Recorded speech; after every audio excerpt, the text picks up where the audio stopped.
Hi friends, வணக்கம், welcome to my channel 100 days of money saving சேலஞ்சில் இன்றைக்கி again வந்து பார்த்திங்கன்னா 7, 8, 9 அதாவது 7, 8, 9 இந்த 3 நாளுக்குண்டான சேவிங்ஸ் எவ்வளோ நான் எவ்வளோ போட்டேன் அப்படின்றத தான் ஷேர் பண்ணியிருக்கேன். வீடியோ ரொம்பவே யூஸ்ஃபுல்லாக இருக்கும். வீடியோ ஸ்டார்டிலேருந்து ஃபுல்லாக வரைக்கும் பாருங்கள்.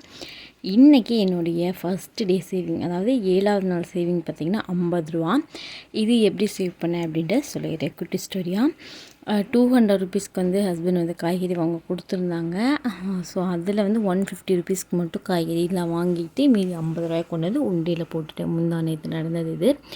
ஏன் அப்படின்னா, நம்ம சனிக்கிழமை வாங்குகிறோம் அப்படின்னாலும் எப்படியும் சண்டே வந்து நமக்கு வந்து நான்வெஜ் எடுத்துருவாங்க. அடுத்த நாள் கொஞ்சம் மைல்டான ரசம் அந்த மாதிரி ஒட்டிக்கலாம் அப்படின்றதுனால 150 அளவுக்கு மட்டும் 150 ருபீஸ்க்கு மட்டும் காய்கறி எல்லாம் வாங்கிட்டு, வெறும் காய்கறி மட்டும்தான் சொல்கிறேன் நான், மற்றபடி வெங்காயம் தக்காளியெல்லாம் வந்து தனியாக வாங்கிக்குவோம்.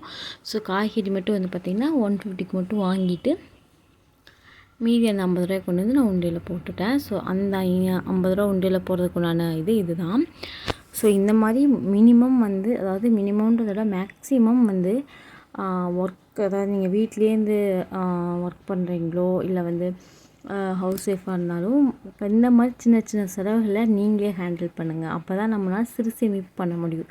பெருசாக சில ஆண்கள் மட்டும்தான் சிறு சேமிப்பு அந்த மாதிரியான விஷயங்களை வந்து கான்சன்ட்ரேஷன் பண்ணுவாங்க.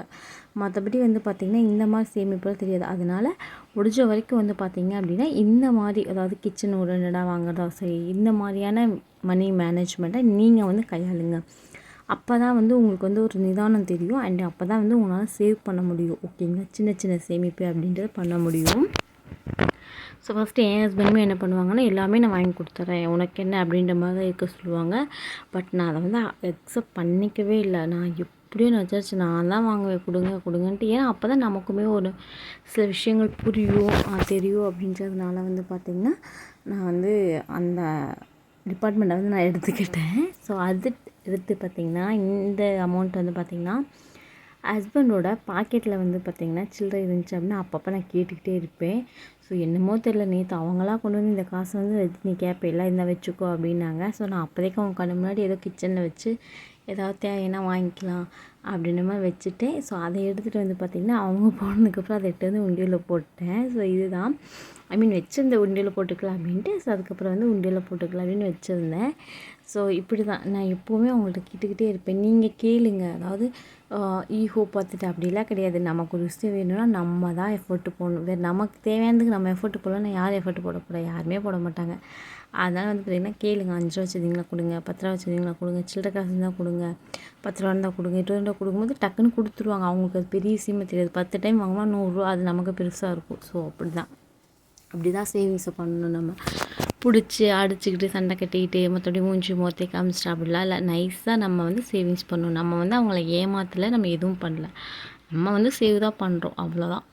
ஸோ அதுக்கடுத்து வந்து பார்த்திங்கன்னா இன்றைக்கான டே. இன்றைக்கி வந்து பார்த்திங்கன்னா காலையில் வந்து ஹஸ்பண்ட் வந்து என்ன பண்ணாங்கன்னா, கீரை வாங்குறதுக்காக வந்து ஒரு 20 ருபீஸ் வாங்கியிருந்தேன். கீரைக்காரம்மா வருவாங்க, இன்றைக்கி வந்தாங்க. பட் நான் வந்து வாங்கலை. ஏன்னா நான் நேற்று சொன்னேன்ல, நேற்று காய்கறி வாங்கிட்டு வந்திருக்கேன், அந்த காய்கறி இருந்துச்சு.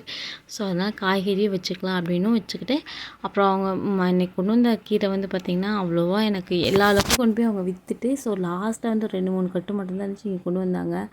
அதான் எனக்கு ஒரு மாதிரி ஃப்ரெஷ்ஷாக இருக்கிற மாதிரி எனக்கு ஃபீல் ஆகலை. ஸோ அதனால் எனக்கு வாங்குறதுக்கு பெருசாக இன்ட்ரெஸ்ட் இல்லை. அதனால் வந்து நான் வந்து வாங்கலை. ஸோ இன்றைக்கி 20 ருபீஸ் நான் போட்டுட்டேன். ஸோ அவ்வளோதான் இன்றைக்குண்டான டே. மணி சேவிங்ஸ் வந்து நம்ம கம்ப்ளீட் பண்ணிட்டு ஒரு சாட்டிஸ்ஃபைடாக இருந்துச்சு. ஸோ இப்படி நம்ம எந்தளவுக்கு யோசிக்கிறோமோ அந்தளவுக்கு தான் நம்மளுடைய சேவிங்ஸு, நம்மளோட வந்து கையில் வந்து இருக்க பணம் வந்து அதிகரிக்கும். ஸோ இந்த டிப்ஸ்லாம் உங்களுக்கு யூஸ்ஃபுல்லாக இருக்கும்னு நம்புகிறேன். யூஸ்ஃபுல்லாக இருந்துச்சுன்னா வீடியோக்கு ஒரு லைக் கொடுங்க. அண்ட் மறக்காம நம்ம சேனலை சப்ஸ்கிரைப் பண்ணிக்கோங்க.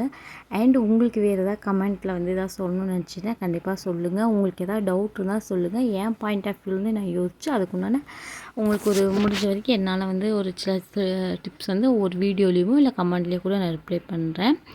இப்போ இந்த வீடியோ உங்களுக்கு பிடிச்சிருந்துச்சுன்னா வீடியோக்கு ஒரு லைக் கொடுத்துட்டு மறக்காமல் நம்ம சேனலை சப்ஸ்கிரைப் பண்ணிக்கோங்க. எனக்கு வந்து சப்போர்ட் பண்ணுங்கள்.